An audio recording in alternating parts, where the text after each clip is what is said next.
yeah, it's gonna be a great podcast today. I got everything set up. If you guys want to, by all means, show all the love and support to Synthion. I have her, we have a command here. Anyone can use this command. And then it's 5-second cooldown, so for anyone who wants to go check out there's, Synthion's perspective, she's also streaming it on her channel. Please, if you guys can, show her some love and support. Give her that, subscribe to her, become a member. She's a very talented artist and a pretty funny VTuber. So by all means, thank you so much for everyone. Thank you so much everyone for coming by. And we're going to be starting soon. We're going to let everyone kind of come in a little bit and just kind of sit back, relax, grab some water, grab some energy drink or some kind of coffee of your choice. Tea maybe, something nice. And just relax as we will be going on with the podcast in a tiny bit. But once again, please check out Synthion and her channel on YouTube and give her a follow too. Give her more like a sub. YouTube's different. Give her a sub. Become a member for her. Give her all the support and love. Just let her know that the Comfy Café Podcast sent you guys.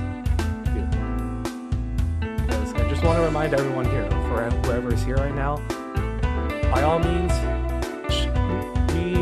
we at the podcast just want to show our love and support to all of our guests. So by all means, like I said, go show that love and support. It's nice to be nice, and I appreciate you guys for coming along with the ride, but also go enjoy the ride on Synthion's end too.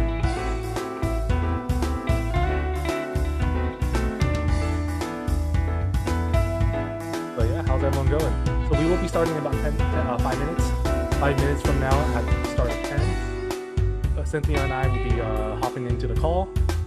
More like undeafening ourselves from the call, and we're going to get started soon. So make yourself comfortable. And once again, if for anyone who's here, let's see, this command will send you guys the link to Cynthia on stream as well, and give her a follow, give her a sub. This is subscribe to her channel on YouTube. You won't regret it. Her music is extravagant. It is so good.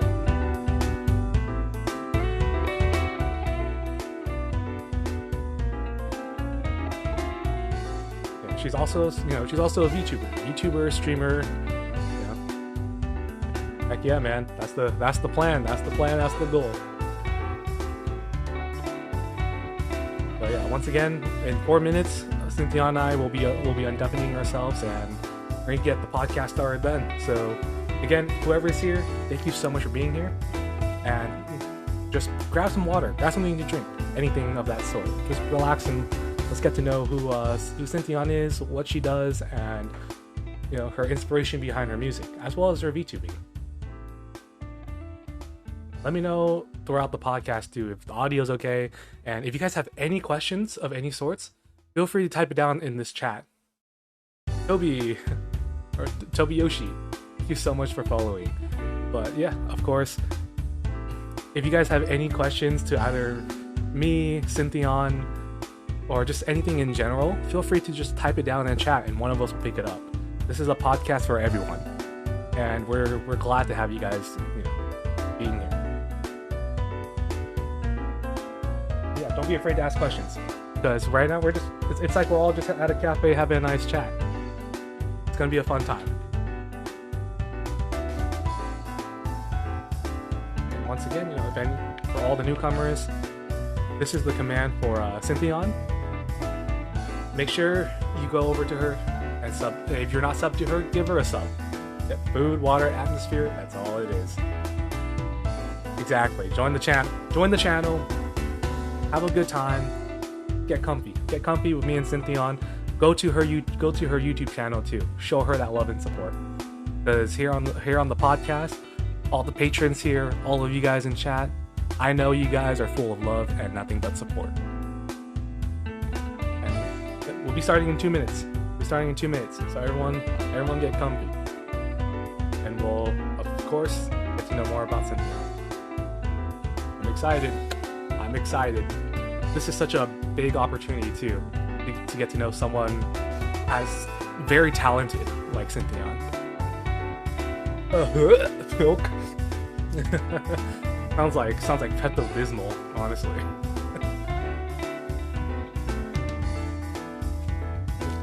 Sadly, I won't be drinking coffee today. I already had like 2 big cups of coffee, so that's gonna be the end of me soon once I start crashing. But hey, all's fair. All's fair in love and war, right? Or all's fair in coffee and pilk. Pepto-Bismol is gross. Yeah, but it do hit different though when you have that tummy ache. That's for sure. But yes, again, if anyone has any questions for Synthion or just in general, type it down. Type it down and just have a good time. We'll most likely get to your questions. It won't be just my questions. It won't be just our conversation. It's gonna be you guys as well too. We want to make sure that you guys feel as included into this podcast. All right, we got 1 more minute, and we're gonna jump right in call with Synthion.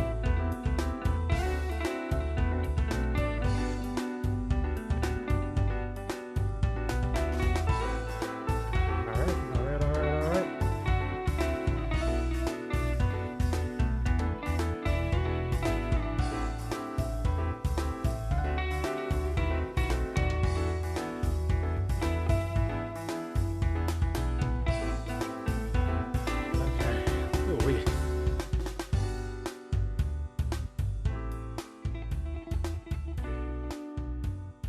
Hey, what's up, Synthion? Thank you so much for being part of the podcast. I appreciate you making the time for it.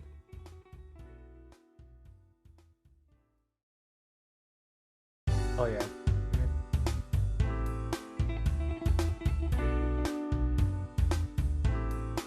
Oh, yeah, of course. We'll take turns. We'll take turns doing it. Yeah. Hey, guys, or Synthion's chat. My name's Fang Lee. You can even call me Ethan. At this point, on Twitch, out of everyone, it's easier to call me Ethan. Fang works too, Tang works, anything works of that sort. So, by all means, just feel free to call me any one of those, but I really do appreciate you guys for coming and supporting. And yeah, I'm the one who pretty much makes the podcast. But again, I appreciate everyone in chat.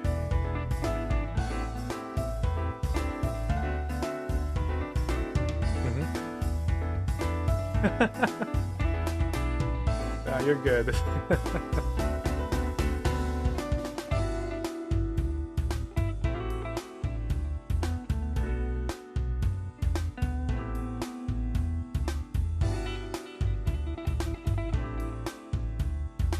Is there anything else? I guess that's it.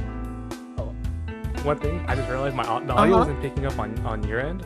Can you explain it one more time? Yes, I'm so sorry. The audio. Yeah, no worries. So hello once again. I'm Cynthia Iona. I am a music producer, DJ, and virtual YouTuber. I primarily make EDM, and yeah, I guess that's it. All right, that sounds good. So yeah, no, again, thank you so much for making the time to come on, the podcast and everything. Though I'll be honest, like how I was with Aika, I'm super starstruck that I have this opportunity to, just have a chat, get to know you, and who just cover the question for a lot of people who know you and who don't know you as a VTuber or as an artist, but who is Synthion kind of dealio, right? But we'll start with that, coming from you, who would you say, who is Synthion and all that stuff you want to explain to us? Who is Synthion, Mm-hmm. So I'm Synthion. yeah, obviously I'm Synthion, but I guess Synthion to me, at first it was sort of just the name I used, it didn't really have any significance behind it. It was just the name I slapped on top of all of my SoundCloud uploads. But over time, I was my music grew, and just the stuff I do online grew. It sort of turned into I want to say a character I play, because the way I act online is a little bit different than the way I act IRL. So I want to say Synthion is like a sort of character as well as like a brand. It's like everything all at once type of deal. I don't know how to label it specifically, or if there's even a word for it at all. But yeah, yeah, no, yeah. I mean that's really cool though, because it's just, you know, my favorite question to ask every single guest that's been on here is just pretty much how they came up with the name, because, you know, it's so cool. Just either it just be like, oh, I just thought, you know, just kind of came to my mind, but it's like that's cool just to hear that it just popped up all of a sudden. But it's always good to have that little bit of a background, you know, a little bit of like, hey, this is how I got my name. How I got my... Okay, wait. That's a different story. No, you're good. This is like the next question going on to how did you get the name Synthion? Yeah. You're good. Yeah, I thought I misunderstood. That's my bad. So yeah, how I got the name Synthion, it's actually like kind of lame. No, there's no way. There's no way. It started off, I think I must have been like 13 in the 7th grade or something like that. I was sitting in my biology class and we were learning about ions. Wait, I'm interested. I was like, that's such a cool word.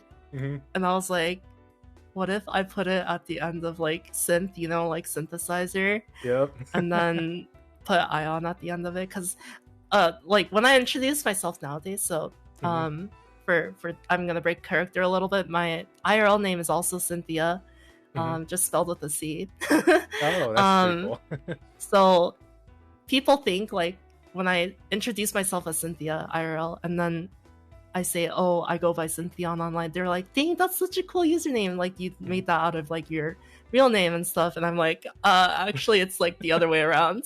I came up with Synthion first, and then like I changed my name later on in life. Oh, so yeah. No, that's awesome. Dude, Cynthia is such a cool name though. Like, yeah, and I really like it. It's so cool. There's like you got your names like Cynthia, and you got my basic California name like Ethan. Like, you think I would go to the beach? I actually I barely go to the beach. But that's why I was like, dude, that's such a cool name.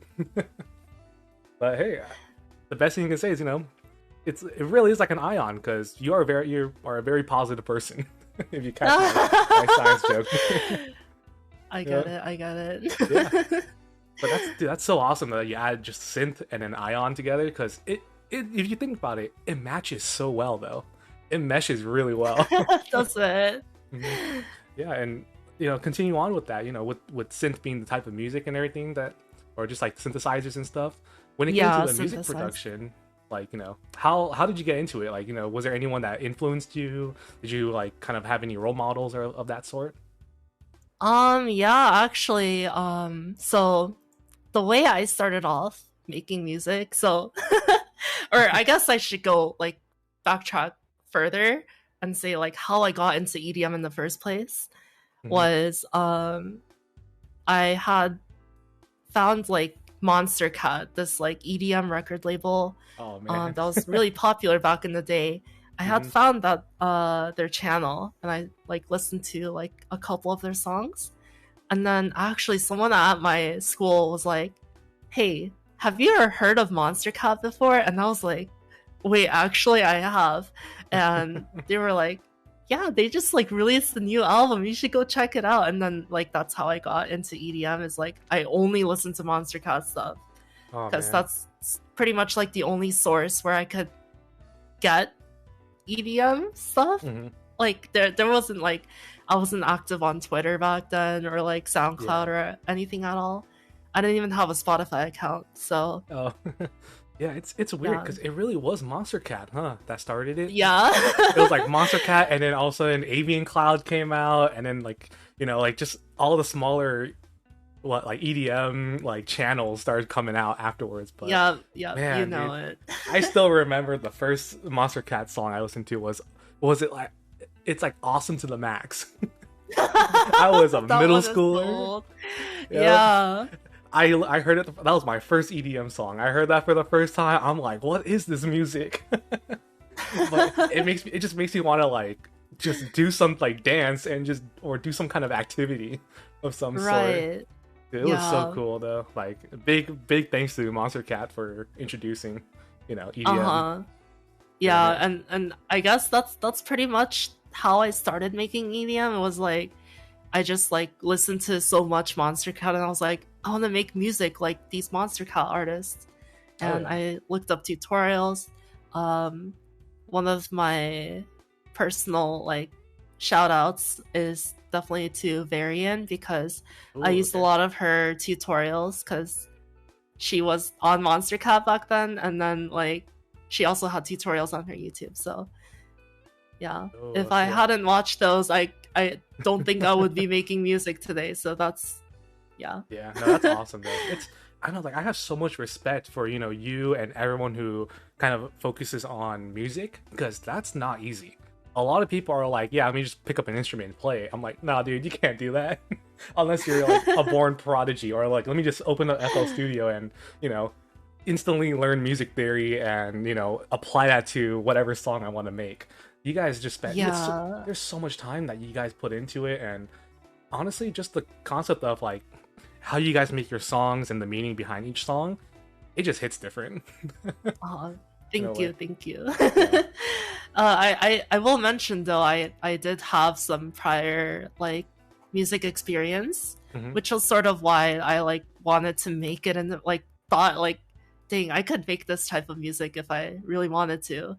Was because I had played an instrument in the past, and like I'd done like tried to make little cheap music stuff of like video game music that I liked and whatnot. So yeah. No, that's pretty cool though, because it's like, of course, like I feel like a lot of the other, I mean, I say a lot, but like the two other, like Aika and Cheapwave, they all started out with video game music, or just like EDM. But I'll be honest, that's the reason why I picked up a guitar too. Was I'm like, man, I love Kingdom Hearts, or like Final Fantasy. I want to learn this song or something. But it's definitely like the gateway drug. It is. It's once you go into it, you can't come out. You're stuck. Yeah. Oh, dude, but it's so nice though. It's so nice getting to listen to your music or any kind of artist's music, because you guys are so talented in a way. You guys are so talented, and it really does affect a lot of people's moods. Like listening to your music, it makes me feel happy. Like it feels like bubbly and happy in a way. That's for sure. And I'm pretty sure I'm not the only one that feels that. But yeah. Yeah. But yeah, like other than just music and stuff, I know that, of course, you're a VTuber and everything.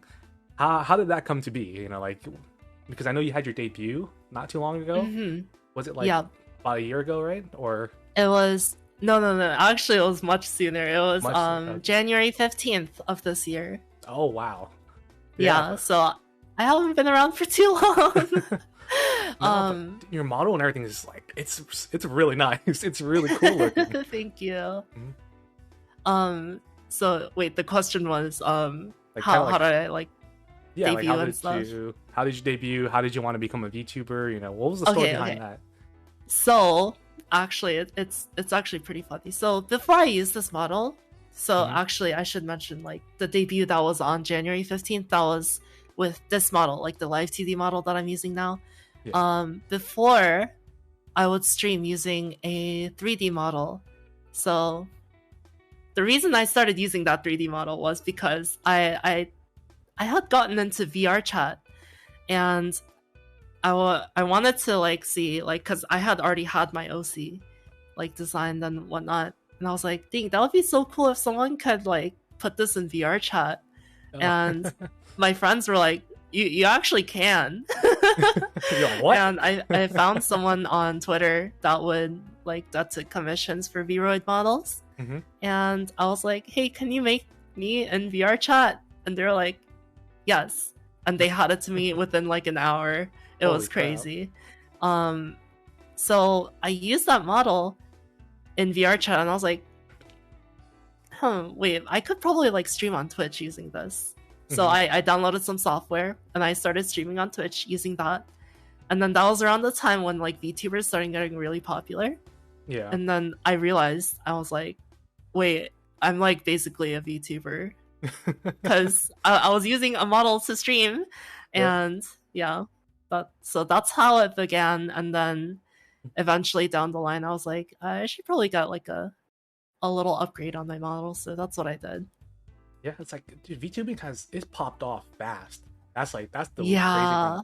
Like all of a sudden, I'm watching regular YouTube and a shark girl pops up on my screen, or like the Grim Reaper of Death. I'm like these are cute anime girls, but I'm hooked. I'm hooked. they're entertaining. It started with who was it? Kizune Ai was one of the first. Yeah, that was definitely one of the pioneers of VTubing. I think, like, if you want to get like super technical about it, there was some other VTubers that came before her, but she was sort of the main one that like took off and started playing games while streaming and whatnot. Yeah, I mean that's so cool though. Like it's crazy, because before we would watch just people screaming at horror games, and now we have now we're watching really really cute and handsome VTubers screaming at horror games. Yeah. but it's more entertaining. It definitely is. Yeah, but man, that's just the model that you guys have. It looks like a lot of work, and with the program and everything too. Like, what's the background behind that? Like, how does it, like, setting it up, everything, and kind of like getting your model to do what you need it to do? Yeah, so for those of you that are unfamiliar in chat and whatnot, I know some of my chat is actually quite familiar with this. But there's basically two parts to being a VTuber. You need the model and you need the rigging. So the model itself, it's just like an illustration. Like, I guess I could like show it, but it would be too complicated. But anyways, just like the illustration itself. So like what you're seeing on screen right now, like if I stand completely still, this is what I commissioned. And so you need that, but you need to prepare different layers of it. So you need the smiling mouth, you need the frowning mouth, and you need like every single expression that you want to do that needs to be all drawn out. You need every single layer separate, and then you send that to the live 2D rigger. So from there, now this is part 2. This is rigging, and this is when they like add physics to like every little thing on my model. So you can see if I like jump up and down, like my hair moves, even my earrings, they sway back and forth. So cool. My choker as well. My ribbon has a little bit of a bounce. Wait, that's I never knew the ribbon. I never noticed the ribbon bounce. That's so cool. Yeah, it's all these little tiny details. Actually, my rigging artist did a very, very good job, but there's unfortunately been some like bad stuff happening behind the scenes. So we don't really talk about him anymore. We'll sweep that under the rug, it's fine. Yeah. We'll leave that sleeping dog lying. Yeah. Yeah, but no, it's cool though. It's unique. I think that's what catches a lot of people's eyes. That it's first of all, super colorful. It's everyone's personality. I feel like not everyone, but like a majority of VTubers have such a fun personality. Yourself included. Like, you guys are always just, like, it's nice. It feels nice being part of the community. Like, it definitely is. And how go has it ahead. been, like, so my apologies. But like, how has it been in the in that kind of like community of? Have you ever had like talks with different VTubers, or just like your community and everything? Like, how's it like? Because I know I haven't been around too much in your community, but I'm not too knowledgeable. Like, someone like me who's not too knowledgeable on VTubers and how they do stuff. Like, how's the community there? Yeah, so I'd say my community, like my personal community, is a kind of unique, where it's like, I'd say it's like 80% music and like 20% VTubing. So honestly, I couldn't really call it like a VTubers community. I mean, it technically is, but like it feels more like a music community rather than a VTubers community. But as far as like the VTubing community in general, I mean, they've been very, very supportive and open, like welcome me with open arms.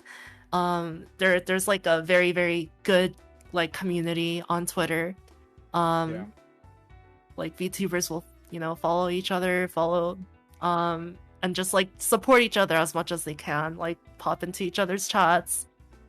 And That's awesome. Everyone's all like aiming for the same goal here, so it's really nice to have like such a tight-knit community.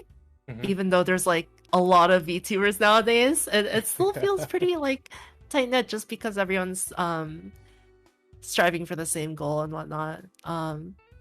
As far as like meeting other VTubers goes, I haven't really spoken like really, really deeply with other VTubers other than I guess Yuna Nini is like a VTuber that's like pretty popular. And we've been talking a bunch because we actually started talking because we followed each other back because VTuber community, like VTuber culture is like just like follow back all the other VTubers. Awesome, and then awesome. I saw a tweet of hers that was like, urgent help needed. I need someone to recreate this instrumental of a future-based song. And I was like, that's literally like the perfect job for me. So I reached out to her. I was like, hey, I can take this commission. And she was like, honestly, I tweeted this out for the sole purpose of you like having the chance to see it. And I was like, oh my god. And then like we worked on the commission together. We got that out, and then she was like, let's work on a real song where you're not like super rushed. And I was like, okay. And then we just released that 2 weeks ago. It's called Shoujo Rei. It's a cover of Mikito P's song. So good though. And I've been listening to that song. Yeah. It's so good. so yeah, Yuna's the vocalist on that song. And I love her voice though. Oh, it's so her voice is super talented. pure. Yeah. Her voice is super nice. But yeah, because of those commissions, we actually like started getting really close. Once I took the Shoujo Rei commission, I was actually she had told me because I live in Boston right now, so she was like, hey, I'm visiting New York City. Do you want to hang out? And I was like, that's like a little far, so and I don't really know you that well, so maybe not. And then I was like, maybe it's good to just take a vacation for myself. So I drove down 4 hours down to New York. I took a little vacation for myself, caught up with some friends.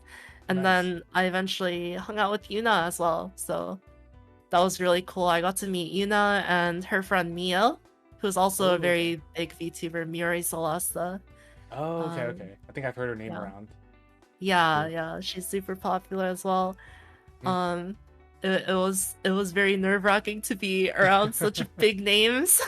Yeah, definitely. I mean, hey, I'm with someone that I would see as a big name too. I'm kind of starstruck, so I can kind of put myself in your shoes in a way. Yeah. That's so cool though. That's so cool that you guys are able to, like just meet up, give yourself that break and everything. Because of course, it's not easy. A lot of this stuff isn't easy. Either it'd be streaming, it'd be streaming, VTubing, music and stuff. You guys deserve the break for that because it looks stressful. I see like with your behind the scenes FL Studio project breakdown and stuff, when everything just kind of pops up, it's just, it's like a flashbang. You're like, what is this? What's going on? It's like that Mickey Mouse meme was like, what happened? I honestly I don't know what it would be like to be like not a producer looking at like FL Studio just because I've done it for so long, but I feel like if I had to make the comparison, do you know those images that are like name one image or name one thing in this image and it's all just like stuff that seems slightly recognizable but you can't see it? You know what I'm talking about? I know what you're talking. I know what you're talking about. I hate those. I really hate Yeah. those with a passion because I'm like, it looks like a vase, but it Yeah. also doesn't look like a vase. It's gotta feel like something like those, if I Mhm. had to guess. But yeah. Yeah, it's like all we see is like those are strings, but I'm hearing different things from either the drum section, the percussions, the the synths. Yeah. Yeah, but those breakdowns are so cool though. Like just watching how the magic is done behind the scenes, too, and just the magic and the stress from what I'm like picking up. Honestly, I don't know. It's not too much stress in my opinion, because That's good. honestly, I do this because I enjoy it so much. So it definitely is stressful at times, but Yeah. there is a bit of magic to it as well. And yeah, with those breakdowns, actually, I really enjoy doing them because I feel like when you're making anything, whether it be like a piece of like visual art or like writing like a story or something, or even like writing an essay, I feel like this is like a really good comparison. Writing an essay, Yeah. you need to get all your thoughts down in the final piece, or else they won't know like anything. Like if you think it and you don't write it, then they'll never hear it, or they'll never know like the true meaning or whatever. So you have to just like dump as much of that into like your essay or your song or whatever you're making, so that it gets the point across, right? Yeah. So I'm glad I can do those project breakdowns because I feel like I get a second chance at like explaining some things that I thought were like really cool while making the song and whatnot. Yeah, like I think that's the best part too, because it's like not only are we looking at what you did, but it's that story, like you said, like in an essay or like you're writing an essay, you're writing a story. It's so cool to see reasoning and this is why this is this and that is that kind of thing. It's so awesome. Just sitting like yesterday, when you had your stream, was it yesterday, right? Your Shoujo Ray, yeah. Sitting in there for like probably like I was in there for like an hour. I was in caps. I was just like it was like I feel like I was in a bubble just listening. I was like, this is so cool. Like this is just it's so unique because there's a lot of stuff that such deep meaning and such deep like kind of like which I would say like vocabulary in the field of music that I don't know what honestly like my language I don't know what the hell I'm hearing, but now I want to know. Now I want to know what I'm hearing kind of thing. Yeah, that's the goal. So like honestly, when I debuted as a VTuber like on YouTube and whatnot, I was like really worried because VTubers, they usually like just stream games and like art and whatnot. So I felt like if I did project breakdowns, I felt like maybe people would be bored. Like people that don't know about music, they might get kind of bored during these. But actually, those are like some of the most popular streams. Yeah. And yeah, people seem to really enjoy them, even if they don't make music themselves, which is really cool to see. And definitely talking about more like on the lines of like the music and everything too. Like I know recently you just had like a happy anniversary, happy birthday to your album, like your Windrunner album, right? Yeah. That one, dude, I love that album. That album was out of like it's one of my favorite albums. And thank you. It was Travel Plus. That Travel Plus song, that just I think I'll be honest, that's my favorite one in the album. It's nice and and all of it is like the lyrics in those in that album are they hit you in a different way. Because I love listening to the lyrics and everything, and just the fact that I can read through and see like what the lyrics are. Man, it touched me, like it touched my heart. Like I'm like, shoot, you can physically see the story like happen. Yeah, that's really sweet. Thank you. Yeah, and it's then of course your birthday was recently too, so happy belated birthday. We were talking about birthdays and everything. Welcome to the field of being 21 and up. Oh. I always call myself a boomer, but listen, I'm like 23. So, but I have the mind of a boomer at this point. No, that we're not old yet. We're not old yet. We're copium. Yes, it's copium. Let me just grab a quick inhale of that. I swear, we know how OBS works. Actually, did you want me to talk a little bit about Windrunner? Yeah, go for it. For those who don't know the album and everything, or want to know more about it. Yeah, actually, it does go like quite deep, so hang on for the ride, y'all. But yeah, so Windrunner, I wrote it back in 2020, like right when the pandemic started, pretty much. Or I guess right after my album Fairytale release. So that came out in July 2020. So after that was all Windrunner projects. And I wrote all the lyrics and all the like songs and whatnot while just sort of dreaming of like leaving my parents' home. So it's sort of like I find it funny that I'm moving tomorrow and Windrunner's birthday was so soon, because that's it was literally about moving out. It came out right as I was leaving my parents' house, and now that the anniversary's here, I'm moving out. Yeah, I think that's cool. But yeah, basically, just I guess sort of like the deep part of this is my parents. We don't really have like the best relationship. We actually don't even talk anymore. So it was very like freeing and relieving to exit their home and just live alone. And yeah, I guess all those like dreams that I had while writing the lyrics and whatnot, they ended up coming true like very, very soon after the album came out. So definitely a very special album to me. And yeah. Yeah, no, of course, no matter what it is, we just want to, people in chat and myself too, we want to show you as much love as we can, because you are doing awesome in everything that you're doing.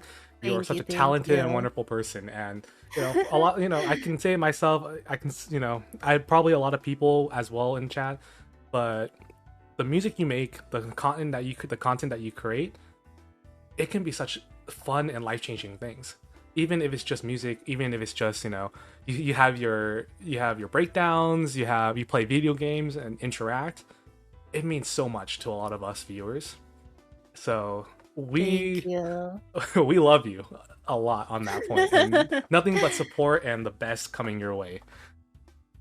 Oh, thank you. And hey, maybe if you ever have a live set, and I need to catch one of your live sets, because man, they look fun. Like your what was it? The B-Rax was one of your most recent? Yeah, that was cool. I was watching Connecticut. I was watching through the stream. I'm like, man, I wish I was there. just bumping. But, yeah. Oh, thank you for watching the stream. Oh yeah, I like even if I'm just lurking, I always just love to have like kind of like your stream and stuff on the side, because it's just so fun. It's so fun just hearing it in the background. Mostly when I'm a student, so I got a lot of work I need to get done, as well as I gotta just it's busy. But I always love having your stream on the side, so I can just it's that good. It's a nice background music as well as a fun time, as they say. But yeah, how are those live sets though? Like, is it kind of like hard to set up, or do they already have it kind of there for you? Just so you bring your laptop, any kind of gear that you need, any setup of that sort? So yeah, back when I first started out doing DJ sets, it definitely was a lot of work to set up. I pretty much had to bring all my own equipment somewhere. Like, it was I think the two places I played at were like my school and like this one house party I got invited to back then. And then I got booked for like my first quote unquote real show, where they just said bring a flash drive with your record box music on it, and I was like, what does that mean? And I like had to figure all that out. But yeah, it's really easy to be like a DJ in like one of those nicer venues because they have everything set up. You just need to plug in your USB and you can just hit play and go ham. That's awesome. But yeah, on my personal rider, like all I bring is the USB, and then like anything else that they don't have that I can bring, then I'll offer to bring those as well. But yeah, that's pretty cool though. I'm surprised. I've never seen gigs like that where I never thought a gig would be like that. They're like, hey, bring your USB. Like, that's crazy. That's pretty cool though. Because I mean, you got everything in that little stick now, which is wild. Yeah. But actually, to like my live sets though, like my personal live sets, I do have to bring like because I cosplay as well when I DJ, so I have to bring that as well, as well as just like wig care stuff, like because I wear a wig on stage. Have to bring all my brushes and whatnot. Oh my gosh, that sounds like such a heavy load. Yeah, honestly, that's way more work to set up than the actual USB itself.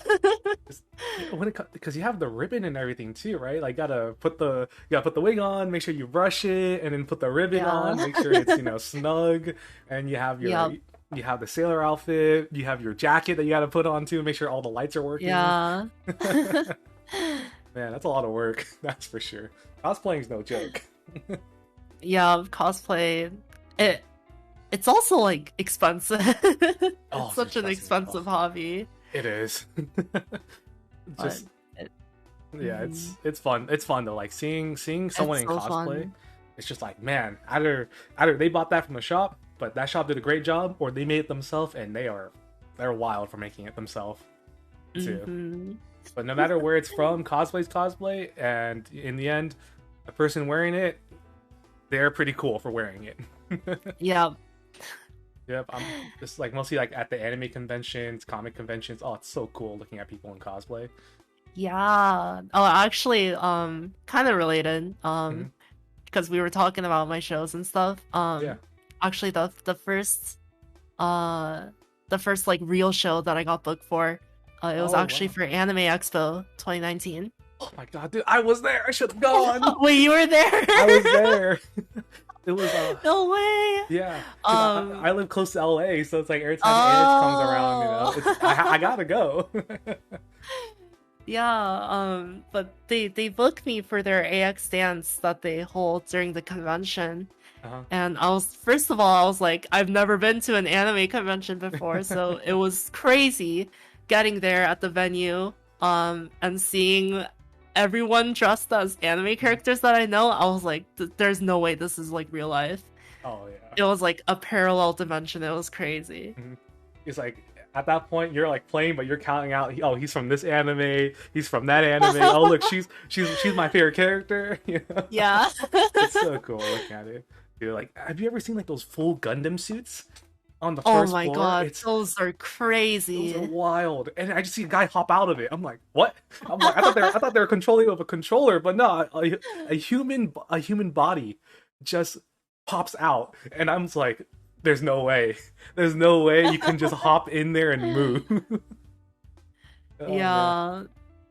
But yeah, it's I love cosplay. Like, just looking at people in cosplay, it's in a way it's so like it's mesmerizing is the best way to say it too.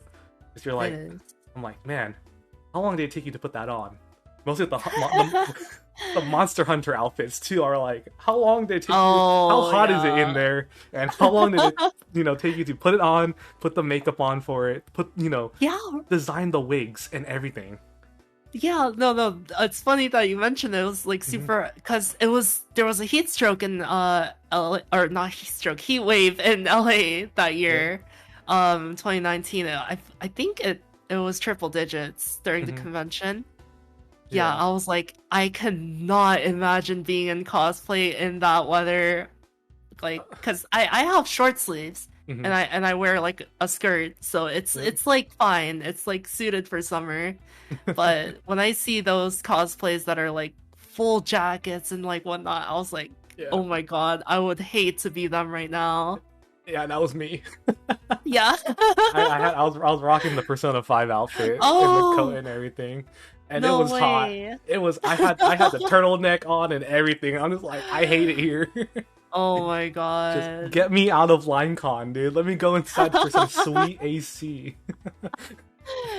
Yeah. Yeah, but it was fun though. AX 2019, it was so fun. Like okay, I'll be honest with you. I think there was a chance where I could have met you guys, you, Aika, Kotori, because I was talking to Aika at that time. Like, hey, can I meet up and get a picture with Aika? And I didn't know that you guys were all at AX together. Yeah, we too. were. So, and then I recently when I saw the tweet, I'm like, wait a minute, I could have met Kotori. I love their music. Aika, I love their music, and Synthion, like I love all the three of you guys' music, and I was like, I had the chance, but I ruined it for myself because it was like I didn't know at the time. Yeah, I mean, we weren't really too well known back then, so I think we've definitely grown a lot in those 3 years. Yeah. So, yeah. Every album that you guys, every new album and everything, it's so cool getting to just kind of listen to it evolve. Mostly like kind of following you guys back when I was like, God, a high schooler, till now. It's crazy because I think for I can't remember what song that I came up on with that had you as the that you made, but it was like, God, maybe like 2-3 years ago, maybe 4. But man, like all your music were bunched into like one playlist on SoundCloud that I just played. Yeah, it was all good. It was like a future bass EDMs SoundCloud made playlist, and I was like, man, these songs bop. Those were the good days, like 3 or 4 years ago. Oh my gosh, tell me about it. Mm-hmm. But yeah, continuing on with the music and everything too. Like, I know that there's been a lot of issues with YouTube, Twitch, and streaming, as well as just people being jerks. Have you ever had like problems with people trying to DMCA or copyright strike your own music yet, or is that kind of just been you've been like on the cool front of that where it hasn't happened? So I haven't had like any really big issues.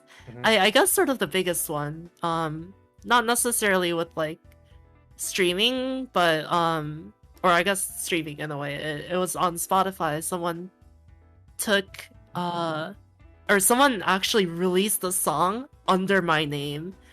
And because the way you upload tracks on Spotify is you use a third-party distributor. So those like DistroKid, or like I personally use a service called Stem. Those services will distribute your song to those platforms like Spotify, Apple Music, and someone basically just signed up for one of those, said, "Hey, my name is Synthion too," and actually no, I'm this Synthion, like I'm like this Synthion, and this is a song that Synthion made. And I want you to send this to Spotify. And they're obviously like, okay, Synthion made this. We'll send it to Spotify. And yeah, it just, I really don't like that system. But it was a lot of work to get that off my profile because I obviously did not make that. Didn't want it to represent me. It actually got like quite a bit of plays. I think it got around like 10k plays before it ended up getting removed. And they had to have made a little bit of money off of that, which is really like it's sad because like they're pretty much making money off of my name. That's a jerk play right there. Like, come on. Yeah. If they're talented enough to make that kind of music, then just release it on your own name, kind of thing. You're talented. You'll get there. You can't don't piggyback off of someone else because in the end, it's like, come on. Now people hate you for doing that when they could have loved you for what you created, kind of thing. Yeah, unfortunately, I'll never know who actually did that because their name was Synthion. So I was like, I didn't know who to yell at. But yeah, it got all sorted out. It got removed pretty quickly. That's I good. think like it was only up for like maybe 2-3 weeks at most. And yeah, it hasn't happened since. Yeah. Which is that's good. Don't But worry. yeah, If we meet him or her, we'll give him a piece of my mind. No, I'm joking. Yeah, but yeah, to answer your question fully, like for streaming and stuff, it hasn't like nothing really too threatening has happened. I guess the only like sort of problem I had was, so I do these piano streams, right? And in one of the piano streams I played a song called Fuyubiori. It's the ending, I believe, to Yuru Camp, and I just played it on piano, and it actually got flagged as a cover song. And it's amazing that YouTube can just like detect that. I wasn't even mad about it. I was just like impressed that I played it so well that YouTube like detected it. I was like, oh, thank you. Well, and then YouTube they're just like, man, this sounds like exactly like how they played it in the anime ending. Yeah, but they were like, yeah, this sounds too much like the original. We're gonna take your money now. And I was like, oh, okay, yeah, that's fine, whatever. And then there was that incident, and then like sometimes when I'm playing Super Mario 64 on stream, like some of the music will actually get or those videos will actually get demonetized because when I beat the game, it plays the staff roll, right? Like the ending credits theme. So YouTube actually thinks it's a remix of that cover song or that ending song. So it thinks it's like a cover / remix of that like credits theme remix that someone uploaded on Spotify or whatever. So those videos will get demonetized. It's not too big of a deal because they're just VODs and whatnot, but yeah, it is pretty annoying. Weird, that is just the fact that you're like, oh, all of a sudden I'm gonna play a game with actual music that plays, but it gets flagged for the original music gets flagged for a remix when it's the original. I was like, what the heck? So you're telling me Nintendo doesn't own this? Oh man, it's like, man, that's crazy. I actually never thought of something like that, happening to anyone. Yeah, it's pretty annoying. Hopefully honestly, I think the same goes for Twitch. Like when I stream on Twitch, sometimes some songs that I always try to keep my music off and play, copyright-free songs because it is scary. It's like the Wild West out here in Twitch. Where definitely. They hear one singular note that sounds like what for Elise, and they're like, yep. All of a sudden, the dead want your money, and I'm just like, what? I was like, where? Huh? Like, dang. All right, I'll give it to them donation, but dang. Like YouTube, it's crazy though that YouTube has the bots on YouTube do that. Dude. Yeah, the content ID, it's crazy. But Twitch is definitely very scary. It's honestly part of the reason why I moved to YouTube, because the worst thing that can happen is they take your video down, and honestly that's fine, or they like pause your stream midway. It's whatever. And then usually what'll happen if you use copyrighted music is your video will get demonetized, and the people that made the music will get paid out. And honestly, like I'm very, very fine with that. And honestly, if I just throw like one of my songs in the playlist that I'm listening to, then I'm gonna get some of that revenue too. So hey, why not? Go. But yeah, to sort of answer like the flip side to that question, like the music I personally make, or I should start off by saying this. I get a lot of DMs and like emails about like, hey, can I use your music in my Twitch stream, or can I use your music in my YouTube video? And for YouTube, it's pretty simple. It's just like, if you use my music, you can't monetize it because it's gonna get paid out to me. Yeah. And I've thought about like disabling that and whatnot, but I think it's nice to have on just so that like if a YouTube video like blows up or something and they use my music, I don't want them to like take all the credit for it when they use like my music, my property. So I like having that sort of control over my music. Yeah. And then for Twitch, they'll be like, can I use your music in my Twitch streams? And I'm just like, I honestly can't tell you. Like, I have no idea whether like Twitch's system is gonna take it down or whatever. Yeah. But I usually just started telling them like, yes, if there's any problems, just like let me know and I'll figure it out. Yeah. But yeah. Yeah, because so far for Twitch, like it's usually like when I stream too, one song comes along that probably is like, you know, DMCA or copyright and stuff, and then I'm just like, there goes the volume for the VOD. You know, all of a sudden, boom, Yeah. volume for VOD is gone. I'm like, man, I wanted to upload this one too. You know, kind of stuff. But Yeah. yeah, but At least for my music, I'm pretty sure every single one of mine doesn't get muted on Twitch, as far as I know. Yeah. If I'm wrong though, like feel free to like send an angry email at me. Just be like, I can't believe you. No, I'm joking. Just intense breathing, typing hard on the keyboard. Yeah, it's not my fault. I swear. Like it feels like musicians should have control of like what goes on, like whether They really they take should. it down on Twitch or whatnot. But it's not up to us. It's up to like the record labels and like the copyright law and whatnot. Yeah, God, don't remind me about the copyright law. That thing sucks. Yeah. It was It's cool so before. outdated. Yep, cool before, but all of a sudden it just sucks now. Yeah. Yeah, but you know, definitely. I think. Let me see.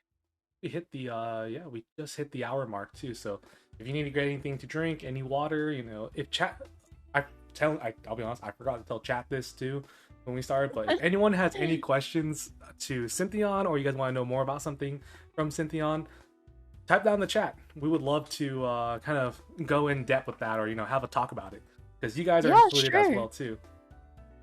Now's your chance. Yeah, now's your chance to ask your question. Speak now or forever hold your peace, or whatever the saying is. I think that was that was what it was. Yeah, close enough. Yeah, but yeah, shall we take like a little 2-minute water break? Yep, let's go for a 2-minute water break. Everyone, get some coffee, get some tea, water, stay hydrated. I mean, maybe coffee wouldn't keep you hydrated, but you know, just anything to keep you hydrated. And then we'll be right back in a bit. Yeah. All right. BRB, everyone. BRB.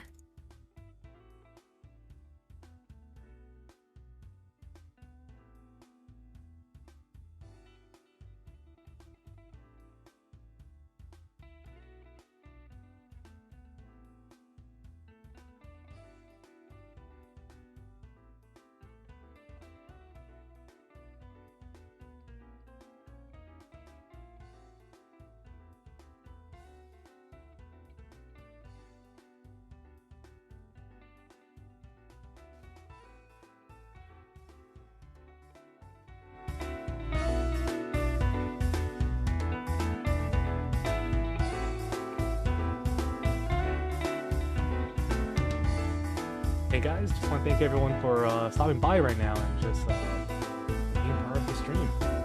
If you guys have any kind of questions you want to ask Synthion, or just any questions in general for the both of us, feel free to shoot them in chat. We would love to answer those questions.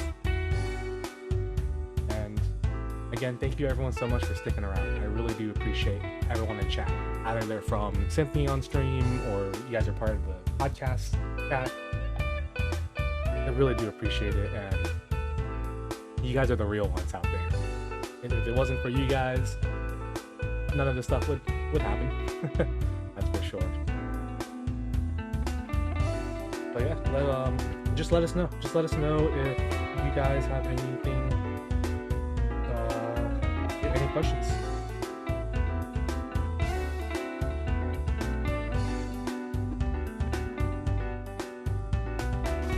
stuff, we'll probably dig a little more deeper on the Vtubing side as well.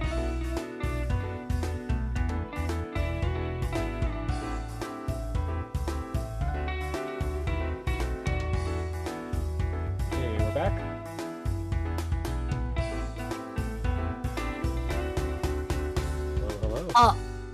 Hello? There we Hello? go. Yep, we're good. Hello? We're good. We good? Yep, we good. Yes, we are back. Everyone hydrated. Everyone got something good to drink, something good to eat. Just sit back and relax, stay comfy. I got my water bottle refilled. Yep. But yeah, anyone who has any questions, feel free to ask them anytime during the chat, during the podcast, from both streams. You know, from my perspective, from Synthion's perspective. Just let us know, and then either it be a question for both of us, it'd be a question for Synthion. Be glad to answer. Unless you're weird. Unless you start being weird, then you know we're gonna put you over in that corner. You know, don't worry. You can bring your drink, you can bring your food to that corner, but you can just sit back and relax from that area. Yeah, we'll only answer the good questions. That's the copium right there. Uh-huh. Alright. But yeah, again, you know, continue on to, it's like, I want to go back to like the Vtubing stuff, because that Vtubing stuff, it's very enticing to kind of look into and just understand everything that goes on behind that. Because I know recently with your debut, your Vtuber debut, it was, how nerve-wracking was that? Because I know that was like your first time, you know, debuting the new model, and you had a whole show that went on, which was really cool. Like, so yeah, leading up to that day, I was like, this is fine, I'm super excited for this. And then that morning comes, and I'm like, I'm still excited. And then like 1 hour before the stream, I'm like, oh my god, this is happening. It like hit me. Mm-hmm. And then I booted up OBS, and then I heard my loading music, and I was like, oh my god, this is happening. Like, this is happening. This is real. It like sort of sunk in. Yeah. And actually, when I was doing my debut, I switched to my like just chatting screen to like introduce myself and whatnot. And I just couldn't do it. I was like shaking too much. So I went back to the loading screen. That's still in the VOD like now. That's fine. Which is funny, but... it's understandable. You're like, when you're the main attraction and it's your time to shine, I understand, like, you know, anyone would freeze in that situation too. But hey, on the bright side, it made for some good content, right? yeah, nervous for the content, baby. Let's go. I would say it was more nerve-wracking than standing in front of like a DJ set that I normally would do. Mm-hmm. I don't know why. It's like you can't even see like the physical people that are there, other than like your chat. But it still felt so like there was so many people in the chat, even though I couldn't see their faces. It was so nerve-wracking. Oh yeah, no, it's probably just because it's like the concept of it's something new, right? In a way, right. You're so used to doing the same thing, but when you change just something like small, all of a sudden it's like a whole new world. Yeah, please don't copyright strike me, Twitch. I just said the name. DMC just for saying the song. No, there goes the VOD. Okay, so now that the VOD's unmuted, I guess I can answer that question. Wait, so wait, remind me what the actual like question was.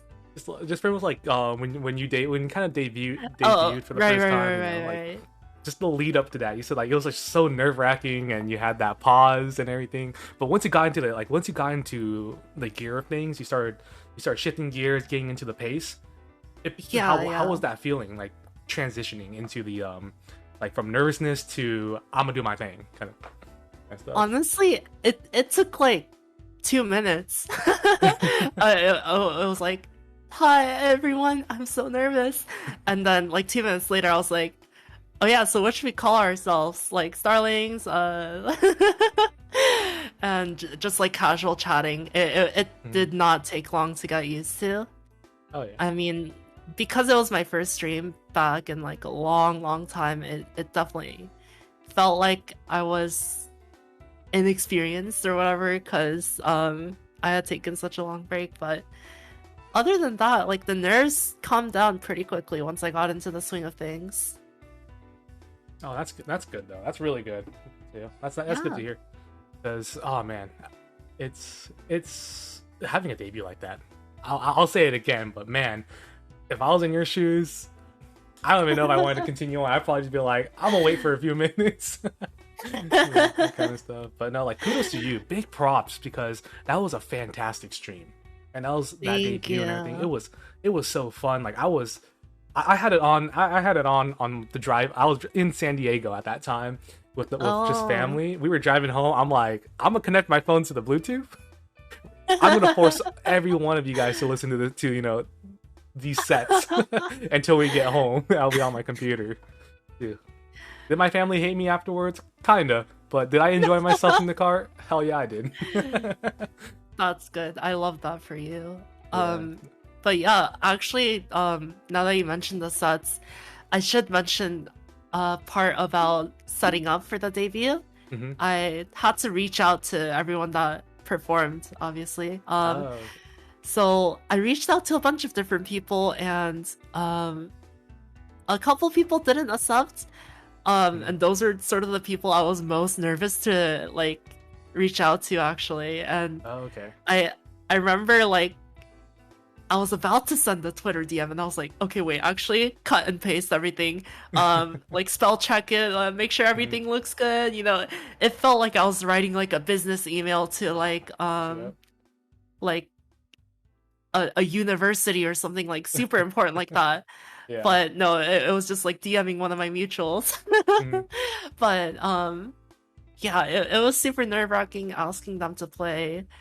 Yeah.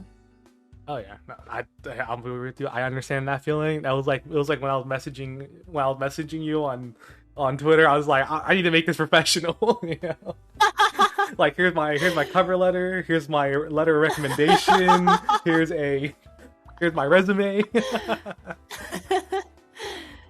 And everything. It was nerve-wracking. Like I'm with you there. I understand that feeling, and it was like I was in cold sweat because I was just like, if they don't accept, it's fine. I can move on. But then it's just so every letter that was being typed, I had to make sure it was like perfect, right. Like not good. And then when I reread what I typed I saw a typo. I was like, I hate myself. Honestly, I didn't notice the typo, so it's fine. But I think I put the twice. Yeah, I would never notice something like that. Yeah. And if I did, I wouldn't care. I would honestly think it's funny. Just become the English teacher that everyone hates. You put the twice. Yep, now you're getting enough. Oh no. No, I will not participate in the podcast because you put the twice. Yeah, oh no. I hate your writing. Oh man. But that's yeah, asking people is hard. Talking to people is hard. It definitely is. Yeah. I mean, talking about talking to people, that was weird, but has anyone, like any of your fans or anyone kind of like noticed you, like either it be in the past or recent, and they come to you like, hey, can I get a picture with you? Or hey, that's Synthion and stuff. Has that ever kind of happened? Mm-hmm. So actually, that's actually only happened once so far. And I think it's because, like before I moved here to Boston, I used to live in Georgia, and there's like nobody lives in Georgia. So I think it's just like a matter of like not enough people like being there that like even know about me. Mm-hmm. And then once I moved here to Mass, I was actually at the airport about to go to San Francisco to perform at the DNA Lounge. It was actually the day before Second Sky. Oh my Porter gosh. Robinson's music festival. And Mhm. I was at the airport and I was like, jokingly to my housemate who was flying with me, Mhm. I was like, hey, do you think we're gonna see any Porter fans? And right as I said that, a couple wearing like a Porter Robinson merch and they have like a Porter Robinson sticker on their backpack. I noticed them walk past us and I was like, oh my god, like I just spoke it into existence. And I was Stars actually wearing aligned. yeah, I was actually wearing a Porter shirt at the time because it's Second Sky weekend. Oh, Like I gotta heck get in yeah. the spirit. So I was wearing a Porter shirt and I noticed the couple actually like kept looking at me, and I was like, maybe they're just like looking at my shirt to see if it's like a Porter shirt or not. And then like I'm waiting at the gate and they're at the same gate as me, and I'm like, oh, okay, this is, yeah, we're both going to Second Sky, yeah. And then eventually the guy actually comes up to me and he's like, you wouldn't happen to be the music producer Synthion, would you? And I was like, yes, that's me! Oh my god, hi! It's just that anticipation now. Just that stare down.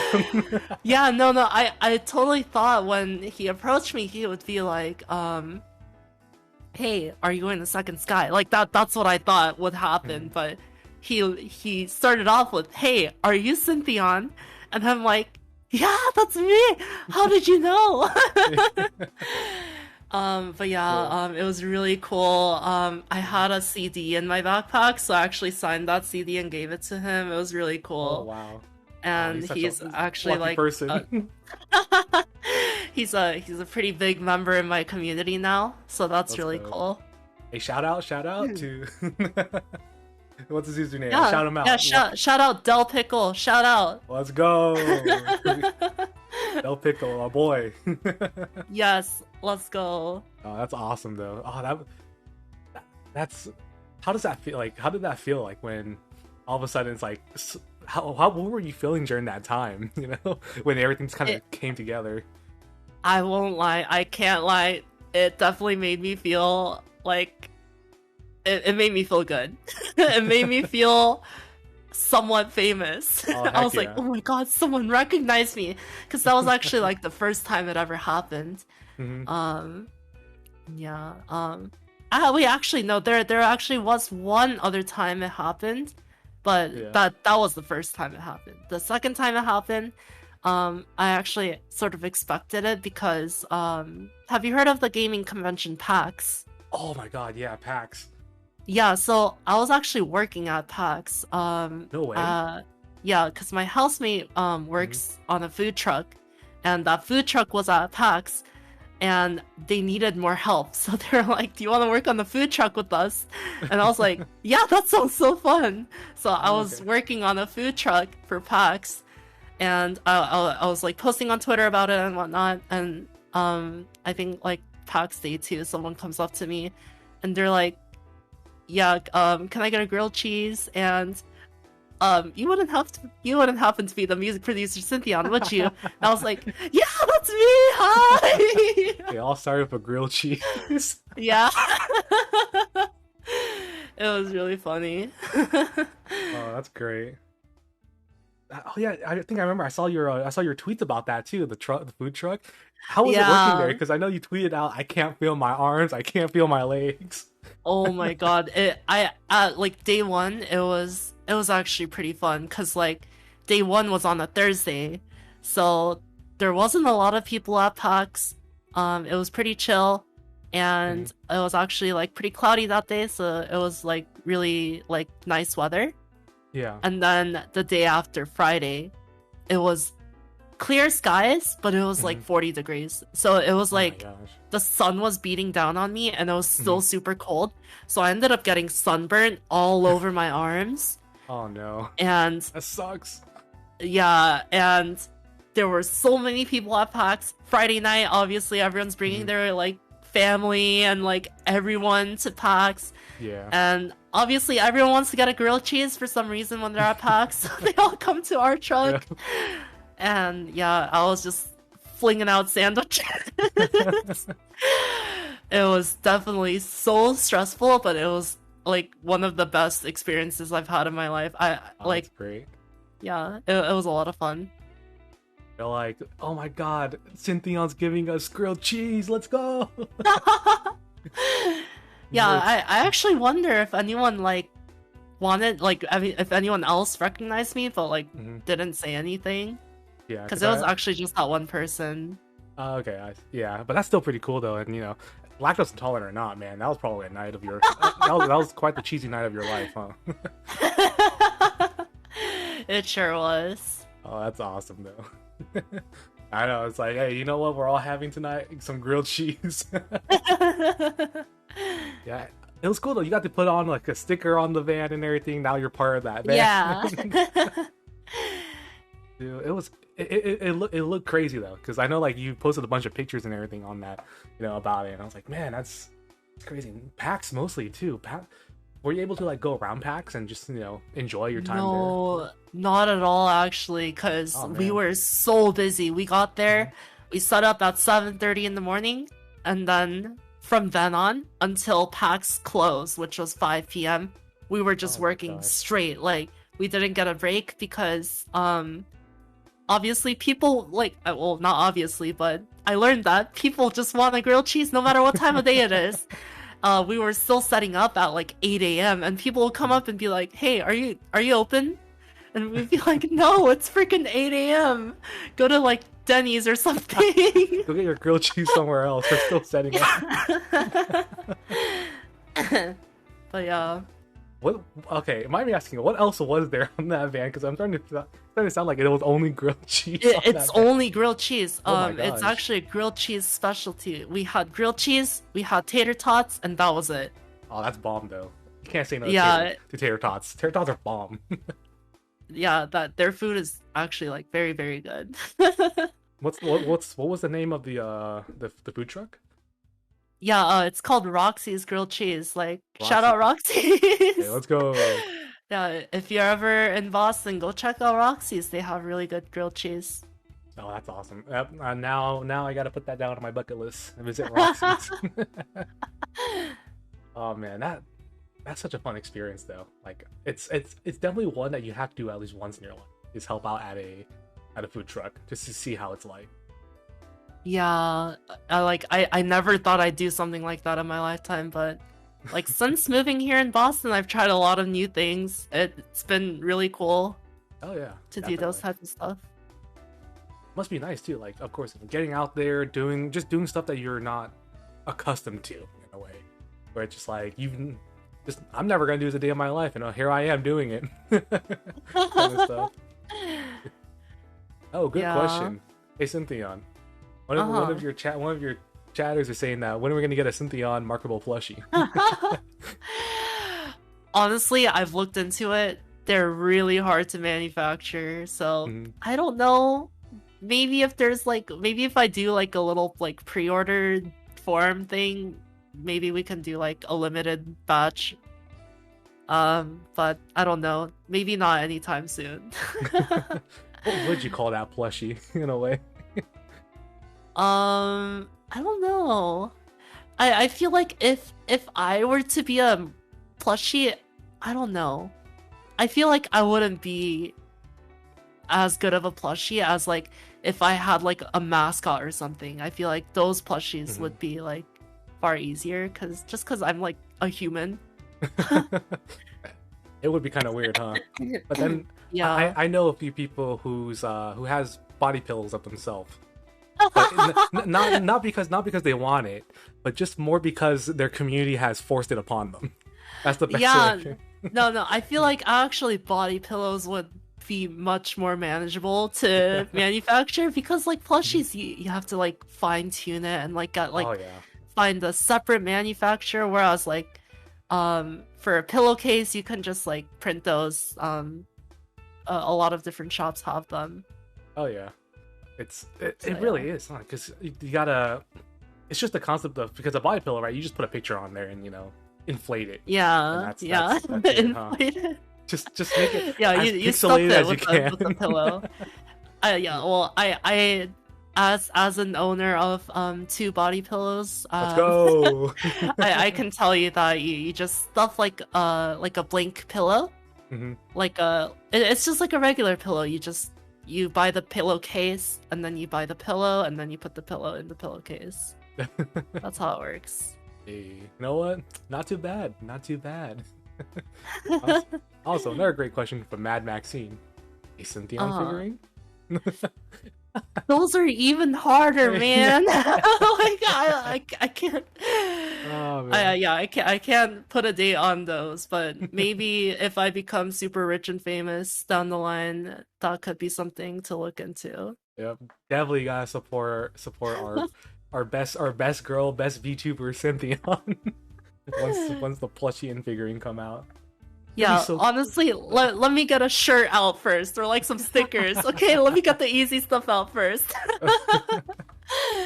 One day, I better see that. Like, what are those plushies? The one with those is it the Love Live characters, and they're like spread out on their stomach. Those Oh, things. the Nestle berries. Yeah, those are so cute. When are we gonna get a Synthion one? I think we all want them. One day. I just make sure it lights up. It has the jacket and lights up. That'll be so cool.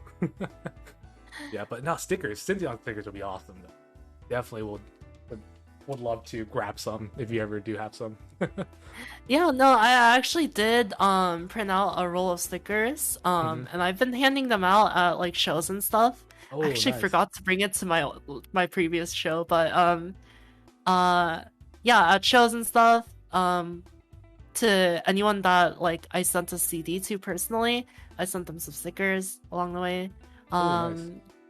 And yeah, like stickers are very fun. I haven't like opened like a shop yet, so they're not for sale or anything, but I just try and hand them out whenever I can. Oh heck yeah! So going along with fans and everything too. Was there? Now I kind of want to know too. Like you as a person that's a fan of someone else. Is there anyone that was like a big influence on your music career, your VTubing, like anyone within those departments that they just like you saw it and you're like, man, they're very influential, or they're like a big part of your like kind of your drive in a way? Porter Robinson. Oh heck yeah! That is my answer. Say less. No. Say less, sister. We're in this. But yeah, growing up, I listened to a lot of Porter. Worlds definitely had a grasp on me for like all of 2014 to 2016, and then Shelter came out, and then that had a grasp on me.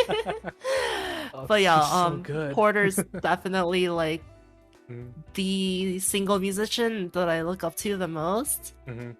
I think like back when I like overall I'd say Porter's like my main influence in terms of music, but I think nowadays it's sort of shifted over, I think, rather than Porter, just because like Nurture is more like acoustic and like more laid back. And that sort of differs with the type of music that I make. Obviously, he's still influential to me, but I've been a lot more inspired by Moe Shop, if you've heard of Moe Shop. Moe Shop, dude. I love their music. Dude, it's like that. It really is just like, it makes you feel like you feel that beat, but then you're like, man, this is cute. It's that cute shit. That's for sure. Like, I know. I think a lot of people know them for like the future funk, like new disco type of stuff that they like got famous for back in the day. And nowadays, they've been making a lot of different genres, like mainly future bass and like some faster stuff too. Yeah. And it's like the newer stuff for me that's super influential. It's really cool to see because like as you know, future funk is like a very like sample based genre where it's like it samples other music or like own recordings and whatnot. And then like the newer stuff Moe Shop makes, it's like very different. So it's really cool to see how those two like sides clash in like the best way possible. Oh heck yeah. It's so weird too, seeing them like have that switch, that change in style. Uh-huh. But it's so like it shows how talented they are too. They're like, man, they went from this, and all of a sudden it's like a whole new artist that came out. Definitely, yeah. Mm. But that's so cool, that evolution. Like, with artists, even artists like you and the Winamp gang, with just any artist in general, just seeing that progress over the years, and even if it's a switch or not, it's ear candy in a way, because you're like, man, they used to have this, but look at this glow up over the years. Yeah, it's a glow up, yeah. It's like, man. And now, but mostly when like you guys start adding in lyrics and everything too. Oh my gosh. Yeah. It's such a it catches people off guard, because future bass and everything. You would think it's just more of that beat, that build up, drop, instrumental, and yeah, instrumental. But man, sometimes when those lyrics just kick in, it's just like, huh? Like, oh shoot. Yeah, that was definitely a big turning point when I started singing on my own music. The first song I released with vocals, like my own vocals, was Aurora. And okay. I was like, I have no idea how people are gonna react to this, because it's like it's pitched up. It's like I don't know. I thought people would be like, yeah, like I love this Alvin and the Chipmunks song. But no, people actually like really, really liked it, and the reception was great. Oh, that's awesome. I was super nervous when it was coming out, but now it's like changed my music style completely, and it's honestly opened up like a third dimension. Like, I feel like all my music before lyrics was like 2D, and then once I started adding lyrics, it was like 3D. Yeah. And I'll be honest, like, a lot of your lyrics, even if anyone says they're cheesy or anything, they got some good meaning behind it. Like, I will shut anyone down if they're like, oh yeah, this anyone, like, any artist I like, if their music sounds cheesy or their lyrics sound cheesy. Nah, dude, you haven't fully looked into the story that they're painting. It really is like any kind of music that you and other artists make. It really is like a blank canvas starting to form, and that's the best thing that music can bring to anyone too. So you don't need a music video sometimes. You just need the audio, and then boom, there's your canvas. Yeah. For everyone, for anyone, pretty much. Yeah. But yeah, I actually didn't know that Aurora was your first vocals too. That's crazy. Yeah. I've only been singing for 2 years, technically. That's still a good time. That's still a good while right there. That's for sure. Oh, going back to the influences part though, I guess I forgot to talk about. I only talked about the music part. I didn't talk about the VTubing part yet. You're good. So yeah, like sort of the VTubers that I looked up to, when I was starting out, obviously, like everyone from Hololive, that's sort of how I fell into the VTubing rabbit hole in the first place, was watching Hololive clips. The funny dog Corone was on my YouTube recommended, and I was like, wait, this is so cute. And then like it just went downhill from there. But yeah, I'd say some like big major like influences for me. One, obviously, Gargura. Biggest English speaking streamer. I think maybe Iron Mouse might be bigger now, but yeah, definitely Gargura. Just like people see her sort of, if you just look at her on the surface level, she's just like funny shark that plays video games. But once you start to look like deeper into her streams and stuff, she actually plays a lot of like indie games and whatnot. And she highlights a lot of like lesser known games and lesser known stuff and brings them into the spotlight, which is really cool. I really enjoy that side of her as well. That's awesome. Yeah, I hope to eventually get to that point where I'm like popular enough and I'm like, hey, check out this like random like no name game that I found, and then have that sort of impact. But one day. Hey, one day, and everyone in here is going to be part of that ride. So we're with you on that front. But yeah, no, that's awesome. Because I know that you said that you had to cancel stream because of stuff that happened up with your To the Moon stuff, but To the Moon is a wonderful game. Yeah. No, I'll definitely play it next week. It's just like yesterday I was doing the track breakdown and I actually I felt fine when I started stream. Yeah. And then once I talk for like an hour and a half, I was like, wait, my nose is like super stuffy now and I keep coughing.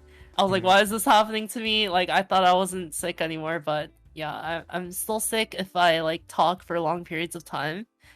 Honestly, I sort of feel it coming back right now, but it's not as bad as yesterday. So no, we're still good. Right, I got you. Yeah, by all means, if it does come back or anything happens, we're good. Yeah. I'll let you know. Yeah, we're all good here. And that's pretty cool though. Like I think Nogbody just said that girl played some of your songs on their stream. That's pretty sick. So one of the indie games that she played on stream was Unbeatable White Label. And actually they had a collaboration with Noise Starlight, which is the rhythm game that I wrote music for. Yeah. And so they did like a little crossover. They brought in some songs from Noise to play in Unbeatable. And Gura played like all the songs in Unbeatable, and she eventually played my song. Hey, let's go. Yeah, it was so cool to see her just like humming along to my music. And yeah, just like, because I'm a really big fan of hers, so yeah, that was like crazy to see that. That's cool. That's really cool though, right there. Yeah, it's just that you're like, that's me. I made that kind of thing. Yeah, and actually, I sent her a little super chat after the stream, and I was like, "Hey, Gura, thanks for playing my song. It means a lot." And she read that, and she's like, "Synthion, thank you super chat." And she's like, "Wait, you made that song? You made that song like you wrote it, or you like sang it, or wow?" That's cool. And yeah, that was really cool to see Gura like recognize me, at least like the tiniest percentage of recognition. Oh yeah. It gave me my dopamine fix for like the rest of the year. Hey, I think it would give anyone a good dopamine fix. That's like no need for anything else. You're set. You know? Yeah. Yeah, no, it's so crazy. It's crazy and awesome that you're able to write songs for a video game. It's a rhythm game, right? That you're able to do that kind of stuff with? Yeah, for Noise Starlight. It's actually a very interesting game. It's like rhythm game, bullet hell, and visual novel all tied into one. Oh, holy crap. It's a really cool game. Hey, where can we find it? It's on iOS and Android. iOS and Android. Mobile. Yeah. All right, sounds good. I'm gonna have to give it a download later. It's really hard though. Like I'm really bad at the game. Anyone who's played Touhou has already gone through the 7 gates of hell. Yeah, it's like, think of if you're playing Touhou, but you also have to play Sound Voltex at the same time. Oh my It's kind of like that. It's like, what do you mean there's bullets flying at me? What do you mean I got to do this pattern? No, but that's, oh man, how was that like on your end, being able to write music for a video game? Or like did they approach you, or was it just more of like they were asking for artists to collaborate with? Yeah, they actually approached me. I think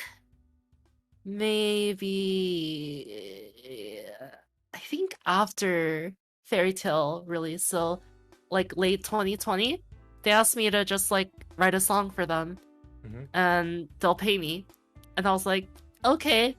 And then they're like, oh yeah, it's gonna be in our game, by the way. And I was like, okay, sounds good.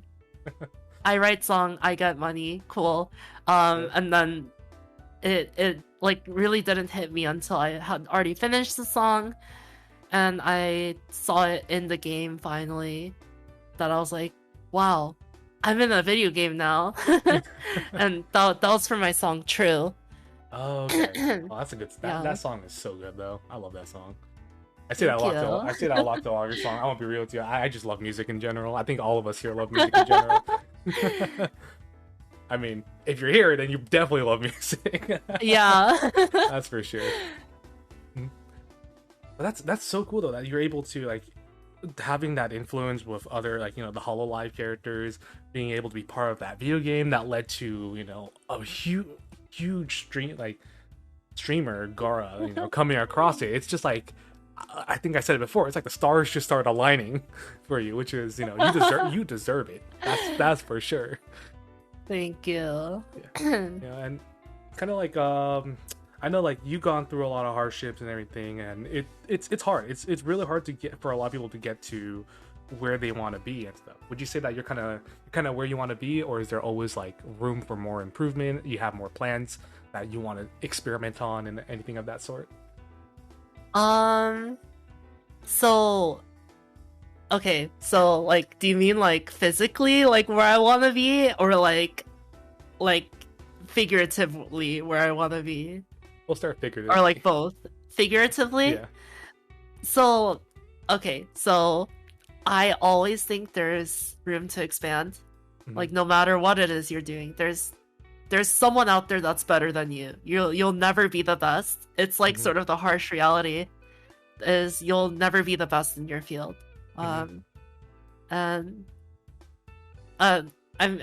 think a lot of people understand that, and that like obviously I never thought I was like the best or anything, but it like when I sort of learned that I'll never be the best, it just instead of looking at first place, I started looking at like 2,500th place and like just like closer to where I am, and like trying to get a little bit better and a little bit better, and just like make constant improvements to like whether it be my music or whether it be like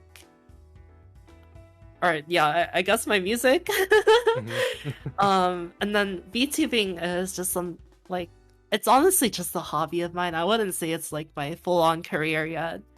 But Vtubing, obviously, I really, really enjoy it, but there's lots of room for improvement.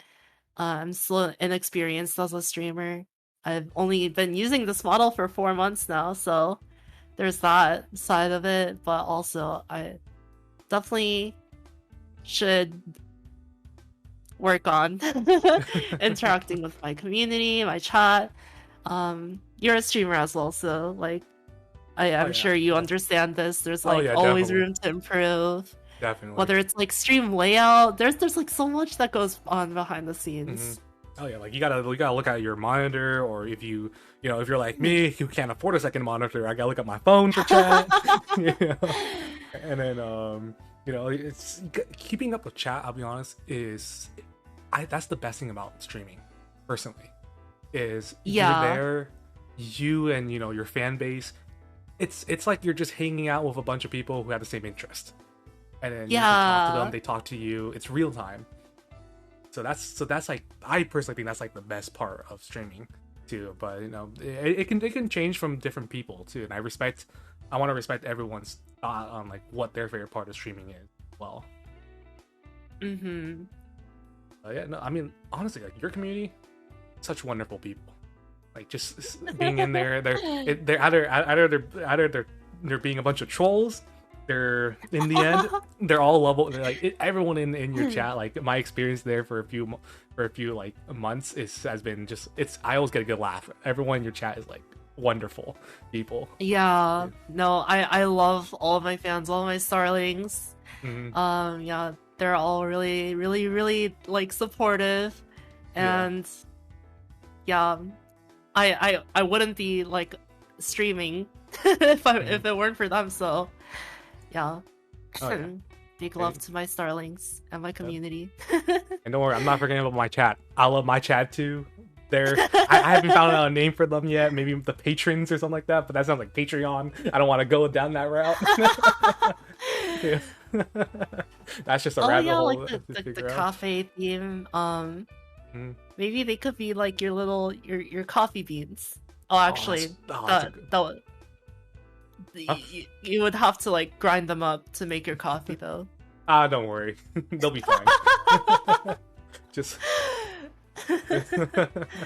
no, but of course no. Again, I guess in general, everyone in either my chat, Synthion's chat, you guys are the real ones. And I think without them at all, we wouldn't be doing what we're doing. And that's the and we're just, in the end, we're really just people just doing random stuff. If you really think about it, it's like either it be music or just playing video games in it or just chatting. In the end, I think the real MVPs are those who are watching the streams. And big shout out to everyone on that front. Yeah. But like, I do want to, since we do have some people here, and if there's anyone that's like new to, or they're thinking about it, or they're new to VTubing, streaming, or creating music, do you have any kind of like words of wisdom or encouragement that you would like to tell them? Or because I know that it's hard nowadays to get that kind of advice from people. Because everyone's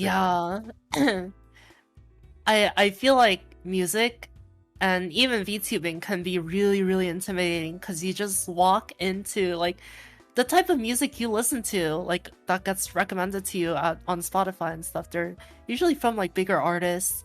The VTubers that are popular, obviously they're going to be bigger VTubers.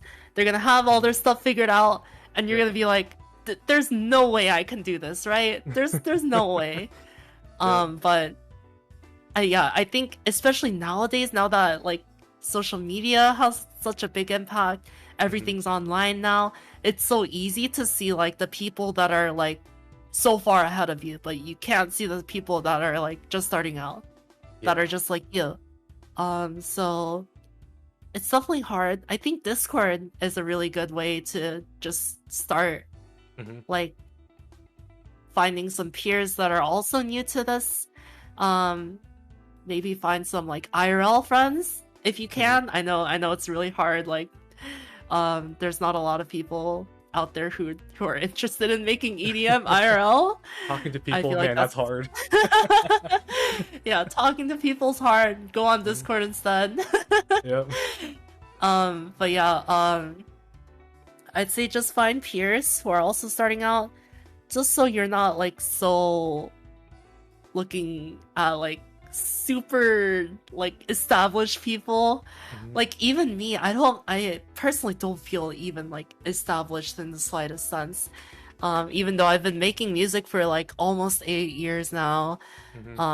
And I've technically been VTubing for 2 years, like using a virtual model, but I'm gonna be real with you, I don't have my stuff figured out. And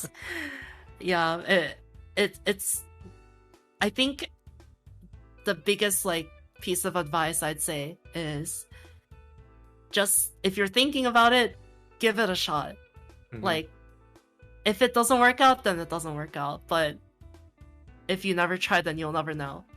And if you never try, then you might regret it down the line. So yeah, I definitely say give it a try. Download that FL Studio trial. You deserve it. Bro, it's free and it comes with free updates, right? Please sponsor Synthion FL Studio. And honestly, if you're new to VTubing too, if you want to use the 2D avatar, download VTube Studio. I think it's free. They have like stock avatars. You can like play around with them. It's honestly really fun, just like messing around with 2D avatars.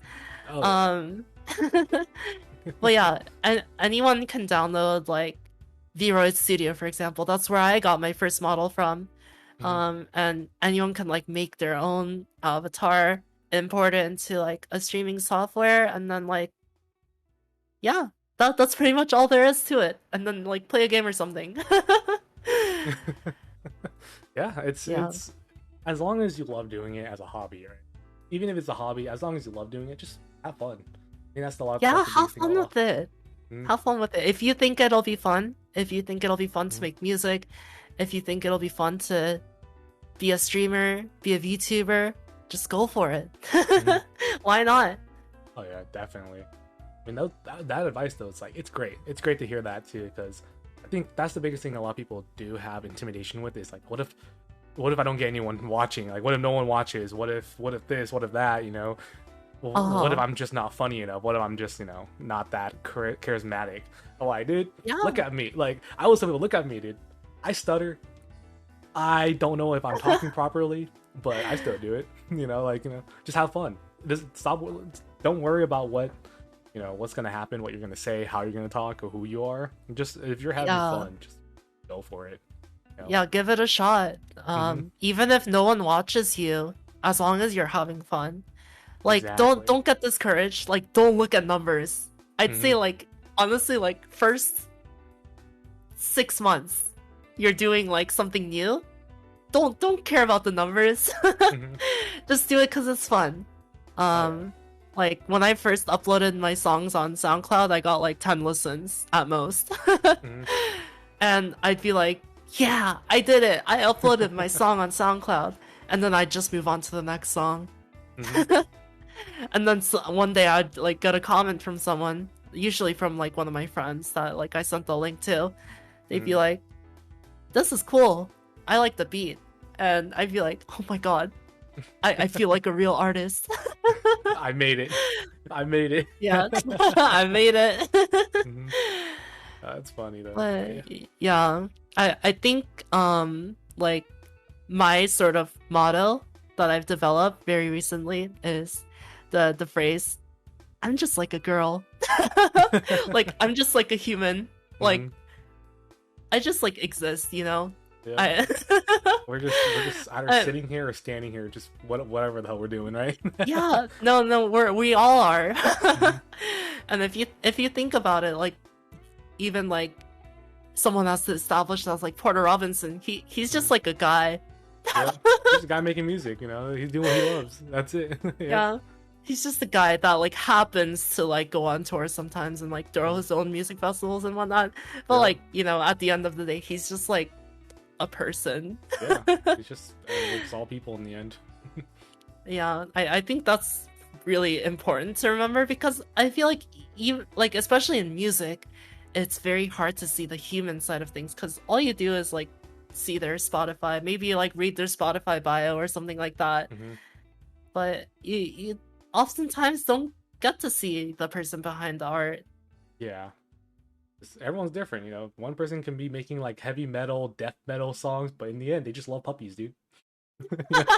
They just want to pet their puppy when they get home and snuggle with them. You know, that's them. You know, we're no strangers to judge. Like, come on, just let the man go home and let the man or woman go home and pet their puppy, dude. They had a long day of like of screaming and, you know, yelling in the mic. Come on. But they just do them. We do us. They do them. We're good where we are. But no, it's like it's fun. In the end, have fun, right? Yeah, it's gotta be fun. Yeah, or else it's not worth your time. Oh yeah, definitely. If you hate it, then I don't like why are you doing it. Yeah, honestly, yeah. That's one thing I'll say is like, if you want to make music, not because you think it's fun or anything, but because you think you'll get like, it's like an easy job, or like, oh, you'll like become famous or like have status. Obviously, that's like something that like can be a side product of it, but if it's not fun, it's never gonna last.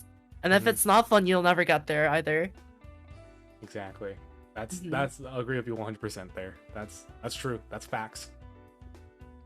Yeah. Someone clip that, turn that into a just put it up on Twitter, you know, just real talks, #shower talks. But yeah, no, we're almost at the 2-hour mark too, so that's crazy. But you know, yeah. How's your throat? I just want to make sure that nothing's no. Yeah. I'm good. Yeah. I haven't really coughed at all. My nose is tiny bit stuffy, but I'm doing fine.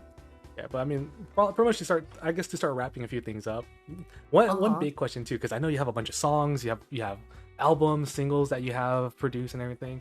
Which one out of those songs and albums would you say you hold the most the dearest to? Like, you know, you really, this was your album, like this is my child kind of thing. Definitely Fairytale. Yeah, it was it's still to this day my longest work. It's only 6 songs, but it was a really big album for me. I feel like it was a big turning point. Obviously, the song Aurora was the lead single off of it, and it was the first song I sang in. And like I mentioned before, singing in my music has added like another dimension to my music. Yeah. I feel like I'm producing in 3D now. There's that side of it, and then like sort of the meaning behind Fairytale as well.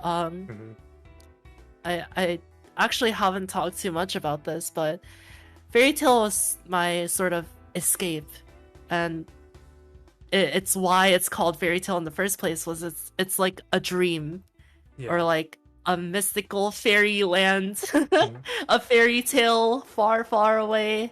So it's kind of themed after that. It's like my dreamland, and it's like my ideal like place. It's like my dream dimension, or almost. But yeah, it's because around that time I was sort of like lost on my identity. If you don't know, I'm like transgender, by the way. And back then I was still figuring a lot of things out in terms of my identity. And sort of writing Fairytale like helped me figure that out for myself. And I feel like the lyrics really reflect that, because it, like, before I figured out my identity and whatnot, and honestly I'm still not even sure if I figured it all out yet, but it felt like the world felt very dark. And I like didn't know like what exactly to do. Like it just felt like I was lost and everything was dark. I couldn't see anything. And that's when the idea for Aurora came to me, which was the first song I wrote on the album. It goes, cover me with your shining aura. So it's like asking this like dreamland to like cover me with like a shining aura. Grab my hand so I can be alright. It's like kind of like sort of guide me through this darkness. Take my darkness away for tonight. So it's just like asking this dreamland to bring the color back into my life and just like sort of shine this light on my life and like sort of make me like grant me vision again, because I was like really lost at the time. And yeah, it just sort of stemmed from there. Oh man, you're making me a little bit emotional on this. Okay, a little choked up. I was like, damn. No, but that's great though. You know, again, I'm all of us here so happy, proud of you for, you know, getting to where you being where you are right now, because that stuff is hard. That stuff is really hard to get through, because you're gonna have people who are gonna be in your way, but you know what? Screw those people. Let them hate. You know, let them hate, because while you're focusing on yourself, hey, maybe they're focusing on you. So in the end, you got some fans, right? That's the best way to think of it, you know. But they're all just haters. Exactly, they're all just haters. Let them hate you, because they're too busy thinking about you instead of themselves while you're thinking about yourself. And that's why we're all here. We're all here to support you, and every step of the way. That's for sure. Yeah, I'm in a much better spot with like my mental state, just like figuring out my identity, as well as like I mentioned Windrunner was about like leaving my parents' house.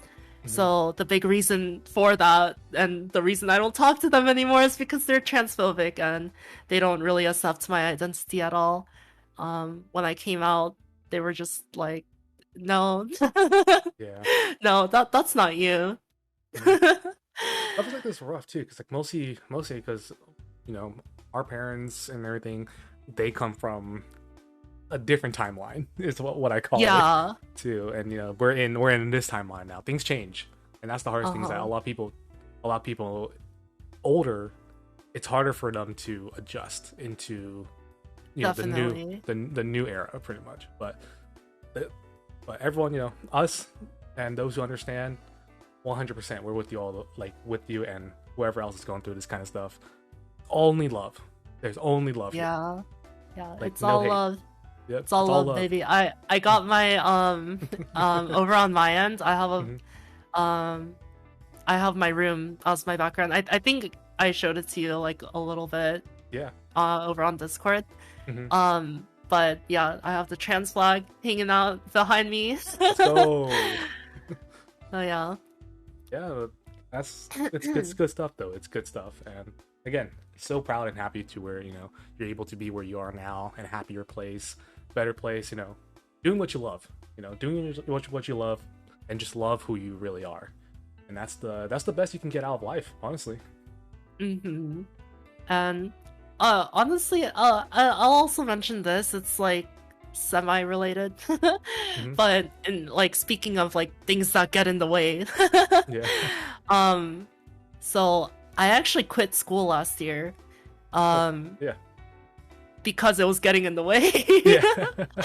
Mm-hmm. So I was attending Berkeley Mm-hmm. College of Music. It's why I'm in Boston in the first place. Yeah. Was so I could attend that college. And in my third semester, so my first 2 semesters were online because of COVID. Yeah. Oh, dude, And I then my hated third that. semester happened, Mhm. and it was my first semester on campus, and I got booked for that show like before Second Sky, and I had to tell my professors. I was like, hey, I'm actually gonna be out for one day. I'm gonna be out for a single day Mhm. on that Friday, and I'm gonna miss one of your classes. And they were like, okay, yeah, that's fine. Like, what's the reason?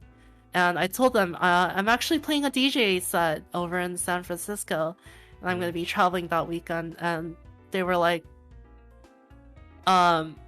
okay, but like you can't, like, that's not a valid excuse to miss class, blah blah blah, stuff like that. And I was like, wait, it's not? Because like I Yeah. was going to a music school, and I thought Mhm. obviously they'd understand, like, if it's Yeah, like like, what an the heck? opportunity to grow my career as Mhm. like a musician, like playing like a live show, that's something that they should be congratulating and cheering me on Mhm. for. I yeah. expected them to be like, yeah, that's awesome, like, go do your thing, Mhm. and we can catch up when you're back. And obviously that was not the case. They got very, very upset at me, and I just went anyways, because like I'm not gonna say, oh, sorry, I can't do that show, I have school that day, and just like not play like one of the funnest shows I've ever played in my life. Oh, heck yeah. Um So so weird, though. It's so I weird. got back. Yeah, I got back from playing that show, and I went to like professor office hours to catch up on what I missed. And they're like, one professor in particular, he got so passive aggressive. Mhm. He explained everything, like the pace we're talking right now. Mhm. Think of that, but like 4 times the speed. Like, he purposely went super duper fast so that I couldn't understand anything. Jesus. Even when there was like, he wasn't even in like a rush or anything. He just explained super fast and was like, did you get that? Did you get that? And I was like, no, you talk too fast. I didn't understand a single word you said. He's like, What well, the that's heck, your man? fault. You should have been listening. If you were in class, you wouldn't have missed this. Oh my And I was like, okay, yeah, I've had it with this. I talked to my counselor. I was like, can I get my professors changed? And they're like, no, because you're in such a like a specific field. All the classes are actually full, and we can't change professors. You'll actually have to do like another semester if you want to take this class with someone else. And I was like, okay, yeah, I'm done. Yeah. And I told them I'm quitting. Mhm. Yeah. It's like, for a professor that is into music, they're not into music. Like, what is this? Exactly. They're like, they care so much about teaching their music, and they don't care about like their students actually going out and improving. Mhm. It blew my mind. I was like, it's not worth spending 40K a year Mhm. just to go here and like, you know, be treated like this. So yeah, Like, where's I where's became the a college student rights? dropout. No, but hey, it got you to where you're more happy. That's in the end, that's what really matters. Yeah, You're doing and what you love. quitting school allowed me to like just focus music full time. Like that's my job now. I do Mhm. music full time and I stream. Yeah. I'm I like to say this. I'm a full-time musician, part-time anime girl. Hey, okay, Yeah. can I get in on that too? I want the second part. Listen, let me just live the life of a kawaii anime girl. Come on. Yeah, that's so cool. Like, real talk though, that's such a big jump, but man, it, in a way, I think for you, it's like one of the most rewarding things ever. Like, best things to happen. Definitely, yeah. Yeah, and again, Super rewarding. so happy that you're able to, overcome these barriers and, use it more as a positive than a negative. Even though it has its hard times, like, if you're able to turn that negative into a positive and use that to become a better person, either it be in your everyday life or your work life, you're winning. You are definitely winning. And the person, like your professor, he's the loser. He has a master's, he has a PhD, but in the end, he's still mentally, physically, and lifely the loser in the situation. Yeah, screw that professor. Yeah, he's missing out. Yep. The anime girl in his class quit. So who's the real winner here? All right, be right back. I'm gonna hit up that rate my professor. What, UC Berkeley? Hotness scale 1. Do they still have that? I actually wonder, because they used to have a hotness scale, like a chili peppers. Oh, I don't think they do anymore. It's just stars now, like Yelp or something. I was about to give him a 1 chili pepper. Yeah, maybe even a half one. I don't even know what he looks like. Nah, that's good though. I mean, hey, but starting to wrap things up, dude. I know I said that like a while back. We were two engrossed on having a fun talk, but is there anyone else in general that you want to shout out? Any one of your friends or anyone your influence, like anyone who influenced you, just anyone in general that you would love to get their name out there, let them know that they're loved, or hey, I really respect you, everything. So first and foremost, shout outs to everyone watching this stream. Let's go. Very, very thankful that you came out and sat here watching to this anime girl spew nonsense for 2 hours. Yeah, but shout outs to all of my starlings, everyone in Fengli's chat as well. Shout outs to all you guys. You're a real one. True. And also like to shout out Yuna, my best friend in Vtubing right now.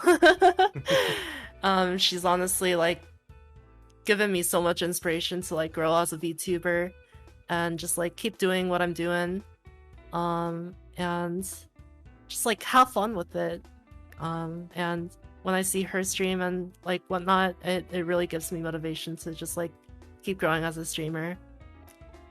And yeah, shout outs to my music friends, I guess, like all the Winamp boys, Aika, Katori, Simon Outskirts, Slappy, Polar, and what, Tenketsnate, Trifect, Samson, I'm missing someone, Frick. If I miss you, I'm sorry, but shout outs to all you guys. I love all of your music, obviously, and listening to your music, just helps me stay in this and like keep doing what I'm doing in terms of music. And yeah, I guess that's about it. Oh, shout outs to my mods too. They do mods. So much work for me.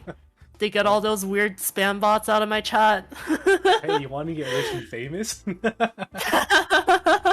Big followers, subscribers.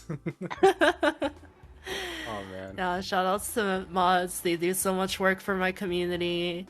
I wish I could like pay them.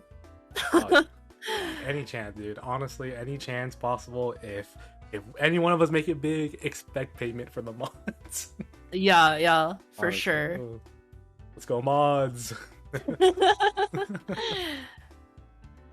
And yeah, I guess that's about it.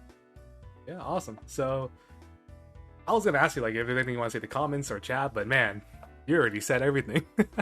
Yeah. I feel like we covered most of it. you got it right before I asked. That's the good stuff right there. But yeah, any last thing. Where can we find you? Like not just YouTube, Spotify, SoundCloud, but is there anything else that you would like to promote? Like your Bandcamp or anything with all your music, whatnot. Yeah. So my viewers already know what's coming up, but if you enjoyed this stream, if you want to get to know more about me, if you want to mingle with the community, join us over at discord.gg/Synthion. Once again, that's discord.gg/Synthion. Come hang out with us. Our server is great. And I'm always constantly working to improve more on the server. And yeah, come hang out with us. Discord, and obviously every streaming platform you can think of. Spotify, Apple Music, Deezer, that one you've never heard of before, that one that only people in Brazil use or something like that. Everything you can name, I'm on everything. So go check out my music there. Bandcamp if you want to support me directly. SoundCloud, YouTube, all that stuff. I stream on YouTube, I should mention. So if you want to check out more of my streams, go subscribe on YouTube. If you really, really enjoy it, consider supporting my membership. It's less than a Twitch sub. That's true, dude. I saw the amount on that. I'm like, yo, that's a steal. Yeah, it's $3. If you have money to spare for a coffee, consider joining a membership. Hey, support Synthion for that little cup of coffee today on the podcast. Yeah. That's for sure.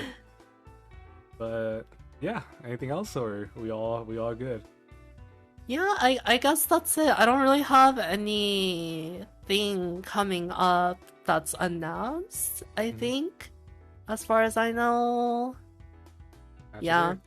Again? I guess I'm moving. I'm moving tomorrow, so I'll be out of commission for a week or so. But yeah. Again, big congratulations for the move. Yeah, thank you. Happy belated birthday. Happy belated birthday and anniversary to your Windrunner EP. Let's keep it real, and thank you so much for being on part of the podcast. I really do appreciate it, and mostly for you making the time to come on and just chat. Yeah, no, thank you for inviting me. I had a lot of fun talking about just whatever. Yeah, definitely. If you ever want to be on, we always welcome all of our guests back. So if one day either I hit you up or you're like, hey, hey, I dropped a new album, I want to talk about it more, go in depth with that too, the story behind it, we're good there. But again, we always welcome you back. We welcome any guest that we had in the past back, because it's always fun. It's fun to build these communities of both, even if it's Twitch and YouTube. At this point, if Twitch dare strikes me for having a YouTuber come to Twitch, so be it. Thor can zap me with a lightning, and I will still give you a thumbs up. Jeff Bezos will banish you to the Amazon realm. True. He's gonna hit me with a Yu-Gi-Moto, dude. That Exodian. He's gonna be like, into this realm you go. Yeah, I'll definitely keep in touch. This was a lot of fun. Thank you so much. Definitely invite me back sometime. Thank you so much for the comfy time. Yeah, thank you very, very much for making the time. I appreciate it. Yeah. So one more time, if you guys on my chat, if you want to join in, I'm gonna just copy paste your Discord chat, so my chat whoever's down to join in can join in too. And then again, guys, if you can, please follow Synthion. I keep on saying follow, subscribe to Synthion, become a member, and show her all the support and all the love, because they make such great music. They are very, as you already seen in this podcast, very funny, very awesome personality, and nothing but love. So, thank you. Thank you very much. But before we end things off, there's always one thing we love to do, and I always love having the guests do it. But is there anyone that that's currently streaming, either it be on Twitch or YouTube? Let me check. Yep. Because one of my streamer friends, he goes by the name of Tizzy Q. He creates something great where it's the concept of, or his saying is, it's nice to be nice, where we go ahead and we go show someone, either it be someone we know, just a random streamer, that they're doing great, and we're just, it's nice to be nice in the end. Yeah. Show them all that love and support too. I actually don't see anyone live right now. Actually, let me check Twitch real quick.